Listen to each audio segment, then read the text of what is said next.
think division is still very much the word. Well, you know, I mean, the reality is if love was easy, I suppose Jesus wouldn't have been crucified. I mean, that's there's a message in the fact that working out love meant confrontation with the opposite of love, facing it and dealing with it and challenging it in love. And so it's just not easy. I mean, anybody pretends that it is,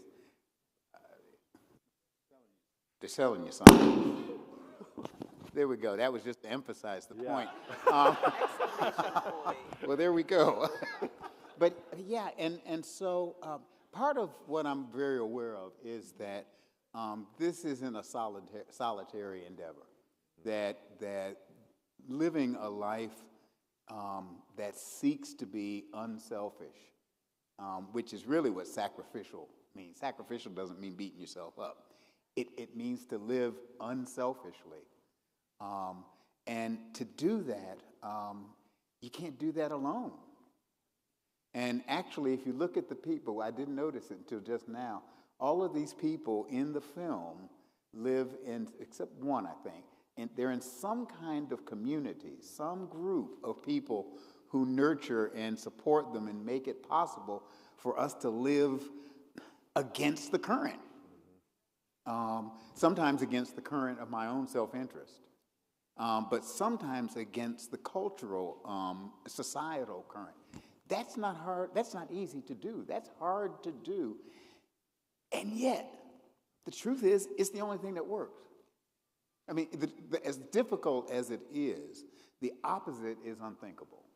I mean, if we really get down to, I mean, if you really want to, well, I'm going to get in trouble, but that's okay. I'm retired. I mean, do you really want to live in an Ayn Rand kind of world where selfishness and greed actually are the virtues that we want to promulgate? Who wants to live in that for real? I mean, when you really get down to it. And yet it takes inordinate, incredible effort and energy to live which is why we follow somebody who carried a cross, somebody who was tortured. I mean, you know, that wasn't because we're into sadism. That's because that is the nature of the struggle to live a life of unselfishness and to live one that seeks to live for others as well as the self. And that's worth doing, but it is, I mean, I'll make a confession. I'm as selfish as I can be. Oh, I'm terribly selfish. I mean, I'm handsome, but I'm terribly, and I mean, just by nature. And I don't remember when my little sister was born, but I have a feeling I wasn't thrilled that there was another little human being coming in on my fiefdom. I was only 3 years old, so I don't really remember it. That's normal. Anybody who had children knows that. My theory about the Garden of Eden and Adam and Eve in that story, I know, don't worry, it's okay, that the issue in the Garden of Eden has nothing to do with gender. It has to do with numbers. As long as it was just Adam and God, or just one and God, well, everything was hunky-dory. As soon as you got two, that's the issue. You either get a mess or you get beloved community. And if you get beloved community, then you have the world that God dreamed and intended in the beginning. And to live for that and seek to embody that is hard work. But it can be done because the alternative is unthinkable. It is unthinkable. And we can't go there. We saw it in Charlottesville. We've seen it in synagogue burnings. We've seen it in anti-Muslim. I mean, go down the list. I mean, we can't go down that road anymore. It is unthinkable. Love is the only alternative, and it does work, and it's doable. Here, and I'll stop there. But anyway. And so I'm going to contradict you a little bit. Ooh. Woo! Oh, your microphone's not working. Well, that They knew what was coming. They knew it was going. Andy was trying to save me from myself. No, well, you talked about children, and I think for me, one of the most touching parts of the movie was that children do seem to get it. Yeah. And people in their care for children, that's where these touching stories about families that they love with that fierceness. The lieutenant commander in the Navy. Yeah. What is it that children bring out in us? And what is it that children have that they get this so much better, I think, sometimes, than those of us who've become perhaps hardened or selfish? Yeah. What do you think? You asking me? Either one of you can jump in. You were looking at the right person. Okay. Yeah. Other than I 3-year-old wish I knew. you, other than 3-year-old you, what is it that children know? Well, I mean, not to romanticize childhood, but there is a sense of openness for most children. That's not true for every child because children live in circumstances that they didn't create. So I'm aware of that. But if you take a child, they're pretty open to possibilities, which is why magical thinking is something that children, you know what I mean? That it's part of human development. I know all of that. But I really do think it does. Life can jade you. I mean, we call it being realistic. And you have to be realistic. You do. But even Jesus said, be as wise as serpents and as innocent as doves. You got to have both of those. And children have that capacity for imagination, the capacity to believe what no eye has seen nor ear heard. That all of those capacities, and they can also get endeavorment too.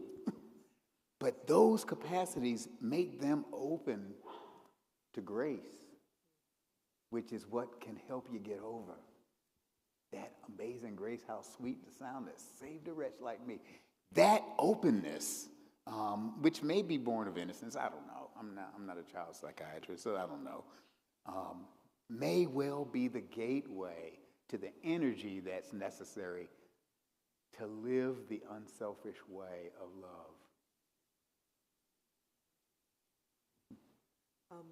So obviously religious faith is important to the movie, but this was my third time seeing it, and what has struck me is it is not a church film. It is very accessible to the unchurched. Was that intentional, or did that just happen as you found these stories? It was really intentional and really hard because I think as the churchgoer, Brian wants to make it a certain way. The Brian that operates in Los Angeles and those demands wants to make it a certain way. And then the Brian that has friends that will never go to church or they've been really hurt by church want to make it a certain way. And there was a lot of wrestling with that because what we didn't want it to be propaganda. We didn't want it to be, well, we chose a bunch of people, yay for us, yay for them, we're a part of church, isn't it great? Well, we wanted it to be hard. We wanted it to be beautiful and simple. We wanted it to be able to be in a theater, so if somebody came and happened upon it or came with their neighbor who does go to church, that they would hear it. And so that's why in the film, there's only one deep dive story that's in the church, and it's Bradley's, and Bradley's is about the church. And I was with him last week for the first time since filming. It was so beautiful. And I said, is there anything that I didn't do right? And he said, the only thing that he would have changed is that he had said, and I remember it now, that it was the Episcopal Church that was the landing place that brought the healing. And I think we were so sensitive to, he had gone through a lot of Catholic journey there. And I grew up Catholic, had a wonderful experience. But I was so sensitive to not wanting to demonize somebody and have somebody walk away from Brad's story saying, well, there we go. There's them. That I think we probably made cuts for that reason. Al Roker was in it. because he said if he's going to do it, he wants to be in his church. But even when we were with Bishop Curry, until the final interview, it was, we're with Michael. You know, we're filming in the woods and in his home, and there's a funny story. We have a lot of funny stories. So we're filming in his home, and this is beautiful. And I won't tell all the stories, but one of the beautiful stories is we're in the kitchen, and we're filming in the kitchen, and there's the part where he talks, and then there's part where you see people doing things, and they call that B-roll, and it's just the action that you cut away to. So we had Bishop Michael putting away dishes, like cleaning the coffee pot, you know, just doing random kitchen things. And then I could hear from the other room his wife saying, "You should win an Academy Award for that." Like, yeah, I don't remember seeing him clean the kitchen. Yeah, so we heard that. We're like, okay, yeah. But it was important that it wasn't, you know, part of these things are about who he is as an individual, not who he is as a job title. And so we did try to weave that intentionally. Yeah.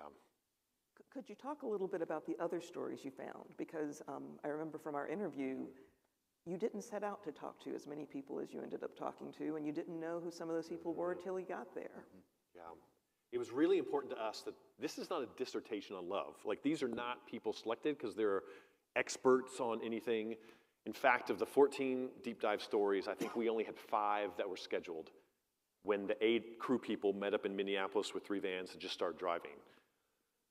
So we had the military ones because we were really fascinated with that intersection of that career calling and love. And so those were lined up. A couple of the other ones were lined up. But it really was, somebody would say, "Oh, you're going to Nashville? Like, Tim Shaw lives in Nashville. Let me see. You should really talk to him." And that's the ALS person. Let me see if he'll talk to you. We were in Minneapolis. We were getting ready to film the first story in 2 days. And we'd all met each other for really the first time as a crew. And we thought, well, we should practice something just so we know how to interview. Like, what do we want to look like? What does it sound like? So what do we practice on? And our sound guy said, well, my brother and his wife just adopted 3 kids. Like, they might talk to you. And that's that beautiful story. Mm-hmm. And what it has shown me and reinforced for me is that if I was in your house for a day or your house for a day or yours, like, it would be enough. And I think there's power in that. And I think that was really intentional. And that's why 95% of this movie is ordinary folks doing ordinary things. So that way the rest of us ordinary folks can be like, okay, I can do that. So it really was trusting the Holy Spirit along the way. So I know we're not supposed to have favorites, but among those deep dives, I know my favorite was Josie. I'm going to name that. That's an easy, politically correct one. Well, no, yeah. but and I will just say there's that moment where she gives you that look over the soldiers or the dolls. Yeah. That was just like, Yeah. I felt it through the screen. Yeah. Yeah. And in the editing room, I'm like, turn that volume up. Yeah. I'm giving just a little extra. Yeah. That was great. Yeah. Do either of you have a favorite from the deep dives? One that still resonates with you in particular? Gosh. I have moments. You know, we're sitting with the refugee story, and we're with the family the whole day, and then Edna comes in the second part of the day. And we're outside, and we're filming, and I don't speak very much Spanish at all. And so she's talking, and then Kennedy translates for us. And there was a moment where she's talking about the difficulty of the transit, and her daughter runs to the mother of the Kennedy family mother to be in her arms, because she's saying it in Spanish, her daughter can understand what she's reliving. And while she's talking through the whole part of her interview, I realized that most of the time I didn't need Kennedy to translate for the point of the story to come through. Yeah. You didn't need the words. And that was really impactful to me. Like I said, all of them were, but I just remember being in that moment. And then just quickly, the Marine story, when he's talking about those challenges, I'm thinking of my family members that are military, And I think that there is power. One of the beautiful things about story to me is that it introduces you to a world or a life experience that you might normally go yourself. And it does it in a safer way because you're not being told anything. It's just Brad's story or Sample's story. And they're talking about their challenges re-emerging into normal life. And I'm thinking, like, you just gave voice to a whole lot of people that don't feel safe enough to say that out loud in front of a camera that's right here. And I thought that's going to serve a lot of people who don't feel that safe. And so I think that moment that really stuck out to me too. Yeah. Anything for you? Well, you know, I mean, I know there's some, they couldn't, how many people did y'all interview? 300? Oh, people on the street, it was about 250. 250 people all total. So, I mean, we'd Yeah. still be, this would be longer than Yeah. the Ten Commandments movie. I mean, we would have been here forever. What surprised me and stands out is that people were not, when they grasped unselfish love, when they got it, and they got it quickly, they weren't afraid to talk about it.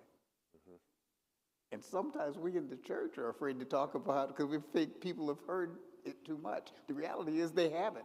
They wanted to talk about it. Just the people you all grabbed, was it the Brooklyn Bridge? What was Yeah, it? It was the Brooklyn Bridge. New Yorkers don't talk about, this wasn't in the South where religion is on the lips and drips off automatically. I mean, these were New Yorkers.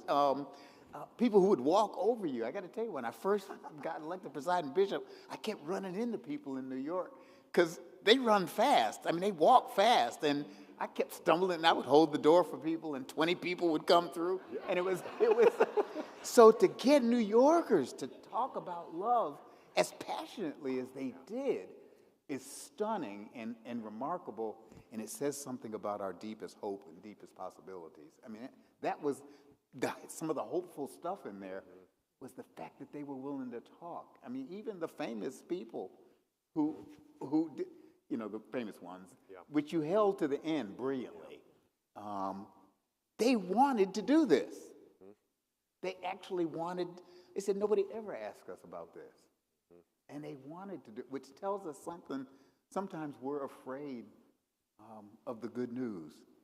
Yeah. And you know what? It's still good news.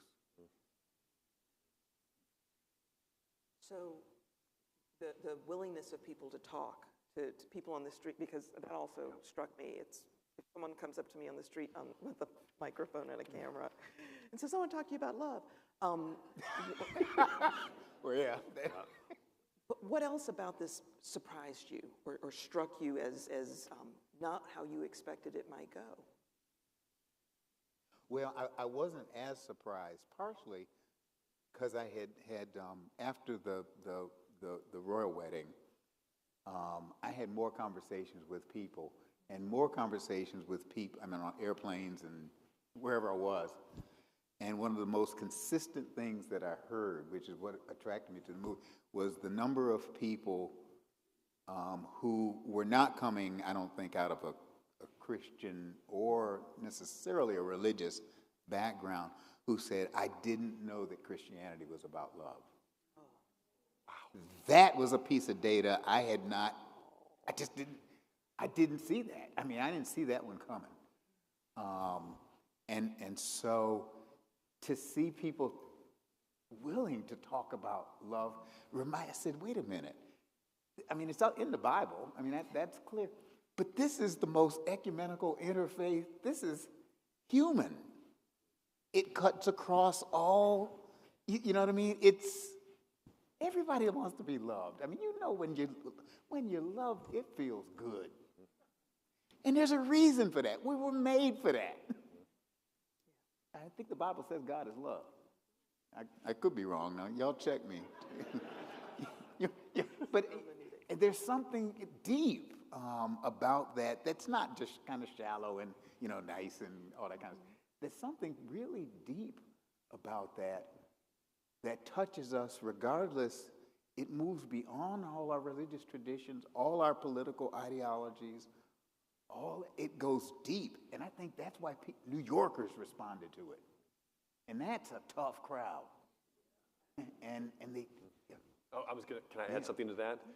The genius of Bishop Curry referencing it as unselfish love, and we were intentional about using those two words together, because I think you hear love, you default, and it did force people to, because you don't hear it in that form.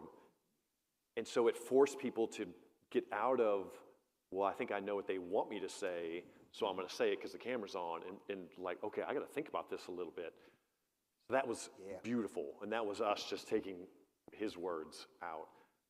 And I think, to your point, we never asked anybody what their political, where they were on the spectrum. I have no idea, outside of one man on the street, where they were politically.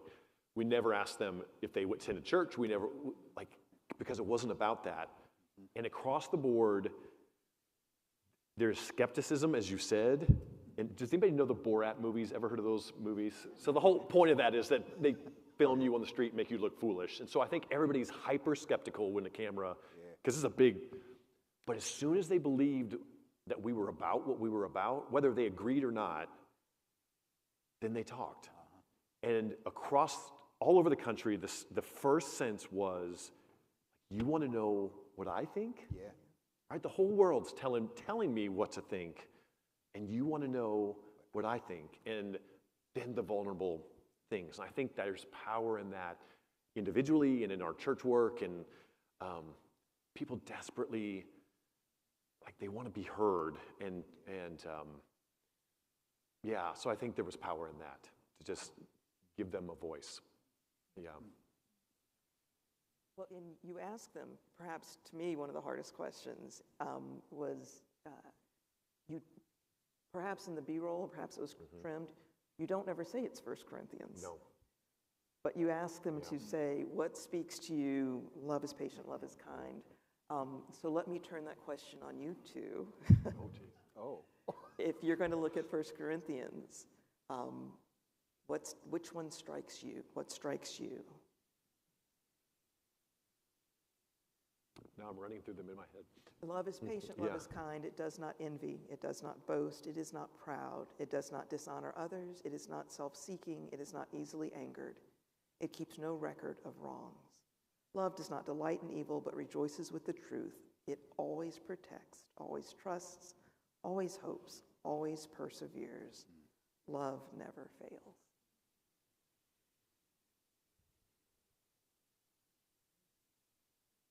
Put people on the spot with this It's a lot question, easier to ask. so- It's a lot easier to ask. Let me just turn that on you all.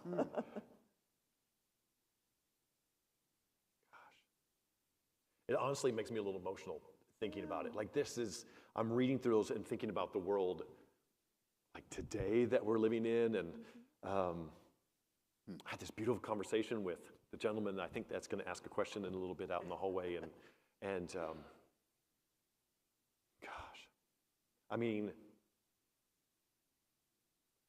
I think the summary of them to me is the fact that love never fails.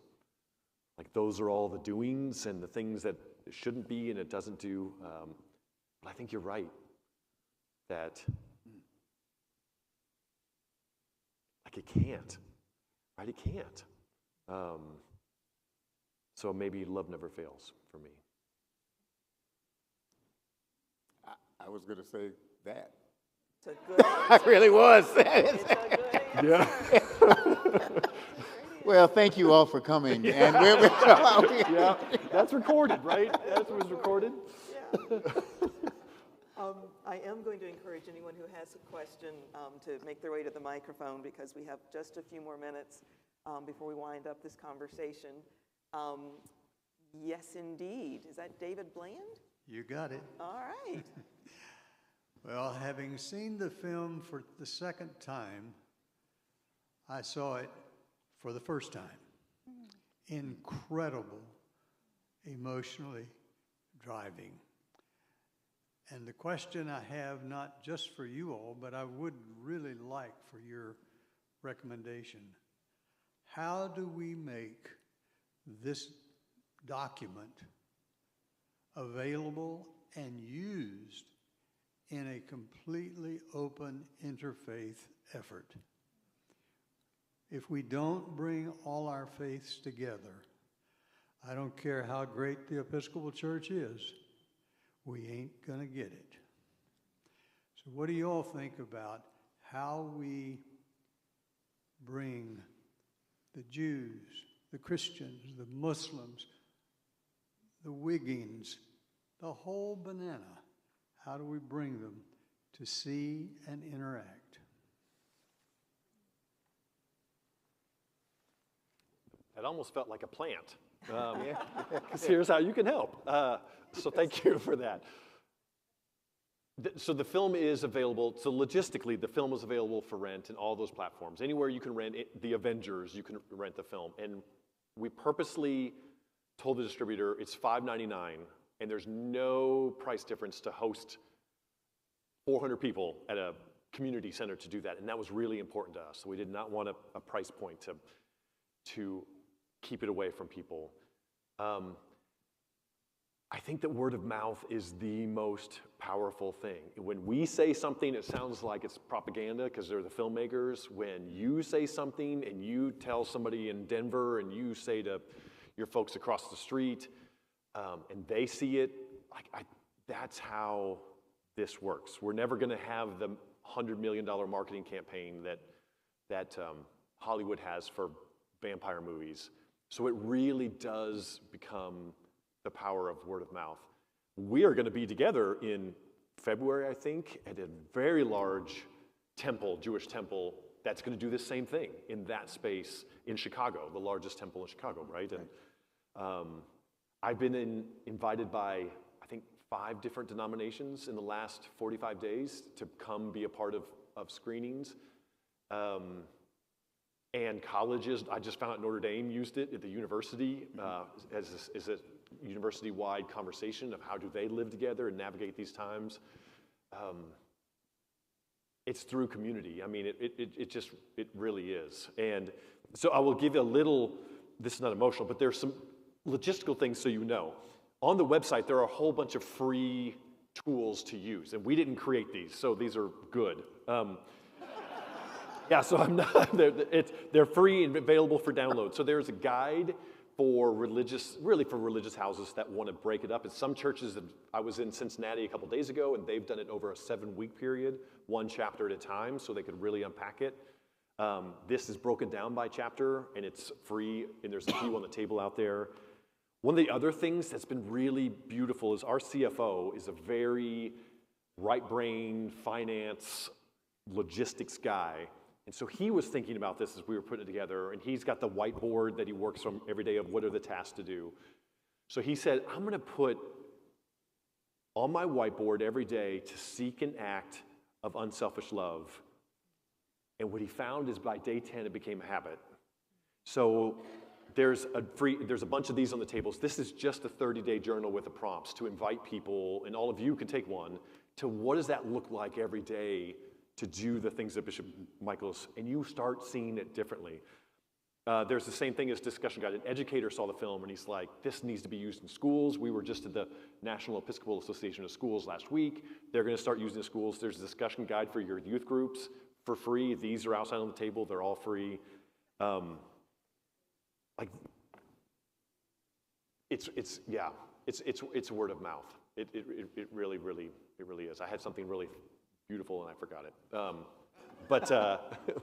Yeah, those are, this is the last thing. These are on the table too. So we were at the Diocesan Convention in Nevada 4 weeks ago, and we're doing a little conversation afterwards, and the Bishop of Nevada had printed these wristbands that says a case for love on it.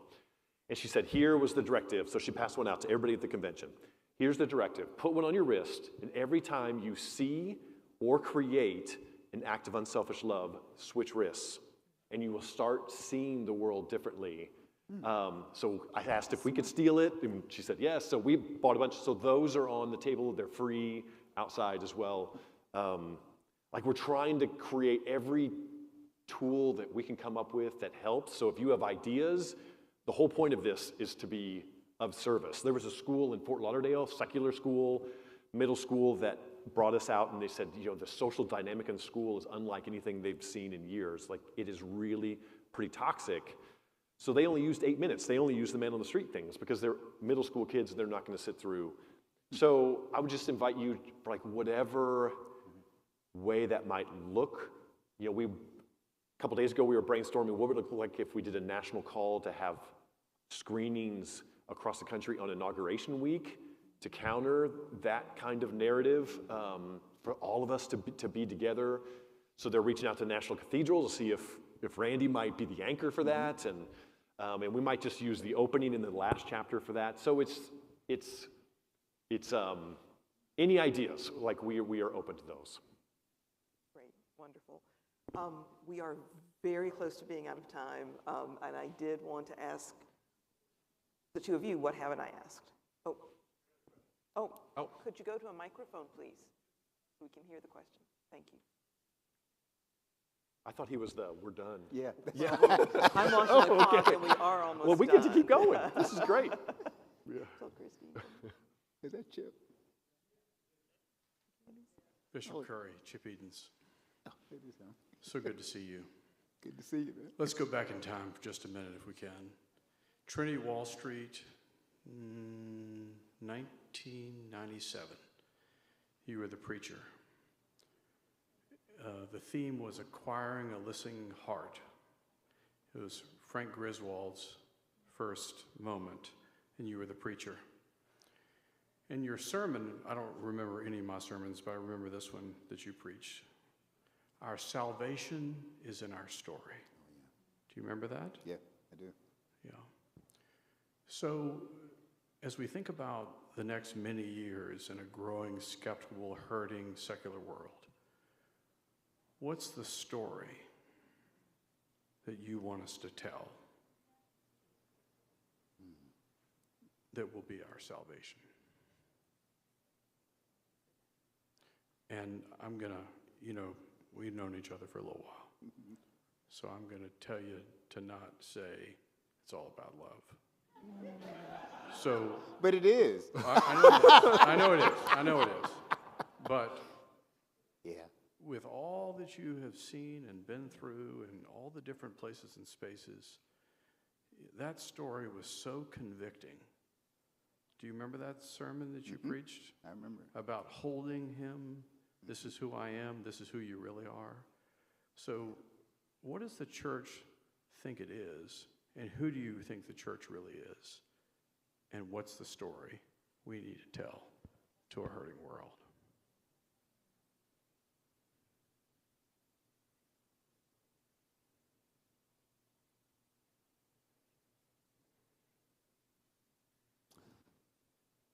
No matter what anybody says, each one of us was made by the hand of the God who the Bible says is love, which means we were made by love, to be loved, and to love. And we will discover the secret of life when we live in the power of that love. It's that simple, and it works. Oh, yeah.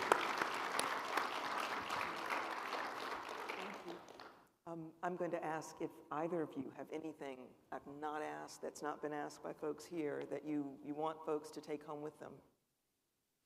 I have two things, so he can have the last word. One more is logistical. Sorry, my mind races with all these things I'm supposed to say. There are cards out there too. So when you asked of like what else you can do, it really is, if you have a screening or if you have a reflection, to post about it, and then there's a tag. You can see it right here on the Instagram or Facebook of, it's just at A Case for Love movie. Like those things cut through the noise too, and it's the overlapping of those. So I would invite you to share, if you have any sentiment, to put it in social media, because those things get bounced around and they do get heard. These shirts that you might have seen out there, they were designed, you probably saw us, we were wearing them in the crew. So it was what we wore while we were traveling across country, inviting people to talk about these things. And they blew up. They became this really cool, beautiful thing. So I wear them almost every day. And on airplanes and at the gym, in every state that I've been in, people look almost every day they say thank you quietly, but you can see the wheels turning. And it has forced me to be the best version of myself, or attempt to be. But it also becomes like, what is the thing that I need to put out there? And a Nike symbol, like, isn't enough all the time in my world. So I've been intentional about what is the message, whether I'm talking or not, that I'm putting out. So these T-shirts, so there are gifts to donors now. We're not a T-shirt store. So we brought some. So if you feel like you would like to have one, they're $100 on the website, not because they're worth $100, but that's how we fund this work. But they're $50 here, and you could do it on Venmo or whatever, and those donations are helpful. So I don't want to take things home. So if you want the booklets, take them. They're free. Those things are helpful. The other thing is I have a gift that I'm super excited about that I brought all the way from Los Angeles carefully to give to Bishop Curry as a thank you for doing the film and for his retirement. And you all get to witness. What is this? Mm-hmm. Oh. Is it going to jump out at It me? is, yes. It's Yep. the puppy. Oh, it's the pup. Oh, wait, what is it? Oh. Oh. Wait a minute. There. So in the making of the film, this animator was amazing. Yeah. And they cut little teeny pieces and with such care with all these. And he repurposed a leg from this person to make the football of this person. So there wasn't much to salvage. But I said, is there anything that you have left? Wow. And so he has the dolls from the attic scene. And he has Josie and Michael, young Michael, at the cemetery looking wow. at the grave of his mother. And so those were the only things that we were able to salvage. So we wanted you to That's have that. awesome, man. Yeah, yeah. Thank you, brother. Yeah. And Josie just had her 90th birthday, the end of September. Blessing, blessing. I hope that this film, we really did, and Brian's just been, the team, I wish you could see the whole crew. They're just remarkable folk. They got in this and just kind of committed themselves to this. And nobody got rich. This wasn't about that kind of stuff. Nobody got anything out of it in terms of worldly kinds of. They got passionate about this, and they were like on the road forever. And I just want to correct one thing that Brian said. He got the story wrong that about in the house. It wasn't washing the dishes. Not that I'm good at that, but it wasn't that. It was actually taking the garbage out, moving the garbage. Just told on myself, yeah. That's right. That's right. But if I believe there really will be, I'll say some of this tomorrow, but there really can be a genuine revival of faith. Certainly for us as Christians, but I think this is an ecumenical interfaith thing. Nobody has a copyright on love. Yeah. No religious tradition, nobody. And I think as our faith becomes more and more the unselfish way, I remember reading in seminary, y'all remember, anybody remember the Cloud of Unknowing? I remember reading that. And I don't know what it meant, but anyway, I love the title. But actually, I do kind of have it. But there was something about the cloud of unknowing what you think you know, and discovering what is truly to be known. It's deep stuff. I think there is incredible power in the way of unselfishness. And if you actually look deeply at most of the religious traditions of the world, the major ones, the path to moving beyond self-centeredness seems to be at the center of most of them. We have a whole season about it called Lent. We actually do. We have in the baptismal liturgy language about moving into the unselfish, sacrificial way of Christ. It's all over. And it's not just in Christianity, got it from Judaism. And Islam got it from Judaism, Christianity, and other teach. I mean, if you look, it's all over the place. Now, it's like one time, I'll never forget going to see a Republican congressman here in North Carolina about some immigration issues. I was bishop in the Council of Churches got us to, you may have been the one that got me to do this, if I remember correctly, now that I think about it. But anyway, I went to see this particular congressman, and he was very conservative, you know, and I'll never forget him. At the end, I said to him, I said, look, this, what we're talking about, I said, I know the Pentecostal bishop had been here with you before, and the Roman Catholic bishops coming. He said, no, the Roman Catholic bishop's already been here. You're the third bishop. I said, look, when a Pentecostal bishop, a Roman Catholic bishop, and an Episcopal bishop come at you, and they're not walking into a bar for a joke, pay attention. Pay attention. And I really do think that this love, this way of unselfish sacrificial love, does have the capacity to liberate all our traditions, to find the depth and not just to swim at the surface. And you know what? It's the only thing that's going to save us all. Amen. It is. And it's gonna. And if we who follow the King of Love, I love that hymn, the King of Love, my shepherd is, whose goodness faileth never. I nothing lack if I am his, and he is mine forever.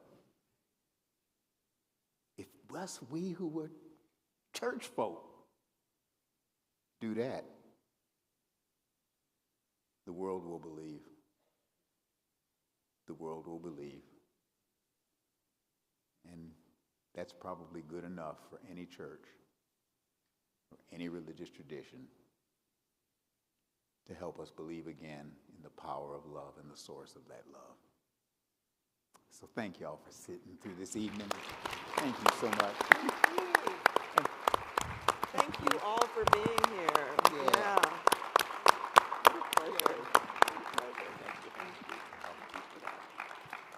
Can I, before you all step away, can I take a selfie with this group? This is my memory thing. So, okay.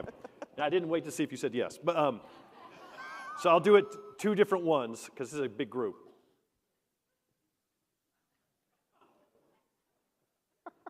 That's great. He's a longer arm, he does. I don't think we have. Thank you. Thank you. Yay. Thank you all. Good night. That's great. Oh, That was great. Thank you. you are great. You could get that. Isn't that I wrapped in my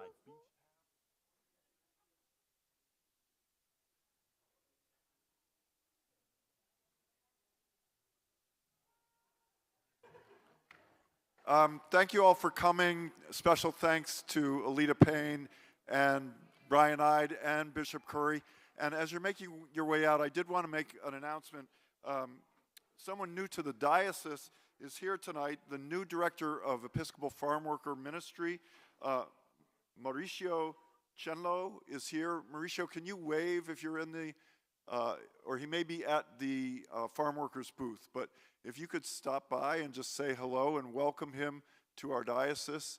The Farm Workers Ministry is based in East Carolina, but it's a partnership that we share. And so please take a look for him on your way out and introduce yourself and welcome him. Thanks so much.